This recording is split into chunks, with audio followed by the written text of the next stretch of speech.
السلام علیکم ورحمۃ اللہ وبرکاتہ۔ اللہ تعالیٰ آپ کو جزائے خیر عطا فرمائے۔ آپ کی تمام مہربانی ہے کہ آپ ہماری بات کو سنتے ہیں۔ مولانا صاحب سے ہم آج جانیں گے، مولانا صاحب حضرت خالد بن ولید رضی اللہ تعالی عنہ کس ماہ میں مسلمان ہوئے تھے؟ یہ تھوڑا سا ہمیں اس کے پس منظر اور تھوڑی سی وضاحت کر دیں گے۔ نحمده ونصلي على رسوله الكريم، اما بعد، فاعوذ بالله من الشيطان الرجيم، بسم الله الرحمن الرحيم، وكلا وعد الله الحسنى صدق الله العظيم۔ صحابہ کرام رضوان اللہ علیہم اجمعین میں سے ہر ایک صحابی کی اپنی اپنی شان ہے۔ جیسے باغ میں ہر پھول کی اپنی اپنی خوشبو، اپنا اپنا رنگ اور اپنی اپنا ایک ذائقہ ہوتا ہے، تو اسی طرح حضرت خالد بن ولید رضی اللہ تعالی عنہ بھی صحابہ میں سے عجیب ان کی شان ہے۔ حضرت خالد بن ولید رضی اللہ تعالی عنہ کہ اسلام لانے کا جو زمانہ ہے وہ بھی سن 8 ہجری صفر المظفر کا مہینہ ہے۔ حضرت خالد بن ولید رضی اللہ تعالی عنہ اسلام کے وہ عظیم سپہ سالار تھے کہ جن کو حضور اکرم صلی اللہ علیہ وسلم نے سیف اللہ کا لقب عطا فرمایا، اللہ کی تلوار۔ یہ ماشاءاللہ ایسے عظیم لیڈر تھے کہ جس جنگ میں حضرت خالد بن ولید رضی اللہ عنہ سپہ سالار ہوتے تھے، اللہ نے ان کے مقدر میں فتح لکھی ہوتی تھی۔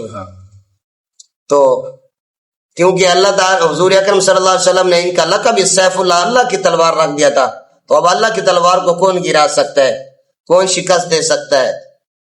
تو یہ حضرت خالد بن ولید رضی اللہ تعالیٰ عنہ بڑی لمبی عمر پائی اور فرمایا کرتے تھے کہ میں نے 60 جنگیں اسلام لانے سے پہلے لڑی ہیں اسلام کے خلاف، جی، اور اسلام لانے کے بعد بھی انہوں نے 60 جنگیں لڑے ہوئے، جی، یعنی بڑی لمبی عمر انہوں نے پائی ہے۔ لیکن اللہ کی عجیب شان ہے، ان کی جب وفات ہوئی تو بستر پر وفات ہوئی۔ علماء نے اس میں یہ حکمت لکھی ہے کہ صحابہ کرام کا ایک صحابی ہونا یہ کوئی کم مرتبہ نہیں ہے، اور پھر انہوں نے حضور اکرم صلی اللہ علیہ وسلم کے حکم پر اور آپ صلی اللہ علیہ وسلم کے شانہ بشانہ اسلام کے لیے جب جنگیں لڑی ہیں، تو پھر اللہ تعالیٰ ان کو قیامت میں شاید شہادت سے بھی بڑے مراتب اور درجات عطا فرمائے۔ لیکن حضرت خالد بن ولید رضی اللہ عنہ کی یہ تمنا اور حسرت ہوتی تھی کہ کاش میدان کارزار میں اعلاء کلمت اللہ کے دین کی سربلندی اور کفر کو مٹاتے ہوئے میں اللہ کے دین پر قربان ہو جاتا، یہ ان کی تمنا تھی۔ لیکن اللہ کی حکمت ہے کہ حضرت خالد بن ولید میدان میں شہید ہو جاتے ہیں تو دشمن کو یہ کہنے کا موقع مل جاتا کہ ہم نے اللہ کی تلوار کو توڑ دیا۔ تو اس لیے پھر اللہ تعالیٰ نے اس لقب کی جو ہے نا حضور اکرم صلی اللہ علیہ وسلم کے دیے لقب کی ایک لاج رکھی ہے، فرمایا کہ یہ اسی طرح سن 8 ہجری میں حضرت خالد بن ولید رضی اللہ تعالیٰ عنہ اسلام لائے، اور اسی طرح حضرت عثمان بن طلحہ رضی اللہ عنہ یہ بھی اسلام لائے۔ یہ بھی ان کا واقعہ بھی بڑا عجیب ہے، یہ بھی سفر کے جی سفر کے مہینے میں ان کا واقعہ بڑا عجیب ہے۔ حضور اکرم صلی اللہ علیہ وسلم نے جب مکہ کو فتح کیا، نہیں، حضور اکرم صلی اللہ علیہ وسلم نے جب سن 7 ہجری میں اپنا عمرہ کی قضا کی تھی تو بیت اللہ کی چابی ان کے پاس تھی، تو ان سے جب چابی مانگی گئی تو انہوں نے دینے سے انکار کر دیا، یہ اس وقت اسلام نہیں لائے تھے۔ پھر سن 8 ہجری میں جب مکہ فتح ہوا، فتح مکہ کے موقع پر، اب تو حضور اکرم صلی اللہ علیہ وسلم نے مکہ فتح کر دیا تھا، اب تو حضور صلی اللہ علیہ وسلم صحابہ بڑے خوش تھے۔ حضور صلی اللہ علیہ وسلم نے جب چابی منگوائی تو سیدنا علی المرتضیٰ رضی اللہ تعالیٰ عنہ غالباً چابی لے کر آئے، صحابہ بڑے خوش تھے۔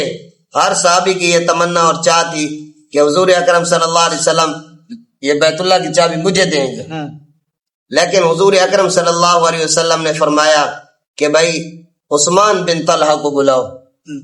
جب وہ آ گئے حضور اکرم صلی اللہ علیہ وسلم نے فرمایا کہ عثمان وہ زمانہ آپ کو یاد ہے کہ جب ہم نے آپ سے چابی مانگی تھی اور آپ نے دینے سے انکار کر دیا تھا. آج یہ چابی میرے پاس ہے اور مجھے اختیار حاصل ہے، میں جس کو بھی دینا چاہوں میں دے سکتا ہوں. لیکن فرمایا کہ عثمان یہ چابی میں آپ کو دے رہا ہوں، اب قیامت تک یہ آپ کے خاندان میں چلے گی. اب یہ ایک بڑی زبردست ایک تاریخ ہے. دیکھیں حضور اکرم صلی اللہ علیہ وسلم کے فرمان کے مطابق اب وہ چابی حضرت عثمان بن طلحہ رضی اللہ عنہ سے، بیت اللہ کی چابی، چلتی چلتی آج 1447 ہجری اتنا زمانہ گزر چکا ہے، 14 صدیاں گزر گئیں، 14.5 صدیاں، لیکن وہ چابی حضرت عثمان بن طلحہ رضی اللہ عنہ کے خاندان میں ہی چل رہی ہے اور تا قیامت ویسے چلے گی. تو اتنے عظیم صحابی، بڑی سعادتوں کے مالک، انہوں نے بھی سن 8 ہجری میں سفر کے مہینے میں اسلام قبول کیا. اور بھی سفر کے مہینے میں بہت سارے جو ہے اس کے فضائل اور برکات کی تاریخی واقعات ہیں. اس لیے اب اتنے واقعات سننے کے بعد کم از کم ہمیں اپنا جو ہے نا رخ سیدھا کرنا چاہیے. اللہ تعالی ہمیں صحیح عقائد، صحیح اعمال کے مطابق زندگی گزارنے کی توفیق نصیب فرما دے. وآخر دعوانا ان الحمد للہ رب العالمین. آمین آمین. شکریہ مولانا، اللہ تعالیٰ آپ کو جزائے خیر عطا فرمائے. اللہ تعالیٰ آپ کے علم میں، عمل میں برکتیں عطا فرمائے. آپ کی کمال مہربانی ہے ہمارے اوپر، آپ تشریف لاتے ہیں، وقت نکالتے ہیں. اللہ تعالیٰ آپ پر خوش رکھے. جزاکم اللہ خیرا کثیرا.